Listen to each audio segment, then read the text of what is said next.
Matinding traffic ang naranasan ng mga motorista sa bahagi po ng Rojas Boulevard sa Parañaque matapos maputol at bumagsak ang isang poste habang tumagilid naman ang isa pa.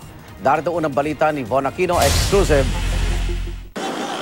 Nagmistulang parking lot ang bahaging ito ng Rojas Boulevard sa tindi ng traffic.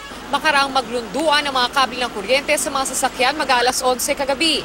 Ayon sa nagmamaneho ng truck na unang sumabit sa mga kable, hindi raw niya agad napansin ang mga nakalundong kable. Nakita ko na lang sa side mirror parang may kumikislap. Sabay preno ko na, hindi ko na ginalaw yung sasakyan ko dito. Ang resulta, tumagilid ang poste na ito ng Meralco at naputol naman ang poste na ito na nasa Center Island na bumagsak sa isang van at isa pang truck. Sumabit din sa mga lumundong kable ang isa pang truck at jeep na ito. Isang babae naman ang dinala sa ospital matapos umanong tamaan ng mga kable. Nag-aabang po ma'am ng sasakyan. Bumagsak po yung kawad na bagsakan po. Hindi pa po namin alam po ano po yung reason nung pagka niya ma'am, kung nakuryente o na-injure dun sa bigat nung bumagsak sa kanya. Nang dumating ang mga tauhan ng Meralco, pinutol nila ang mga kable.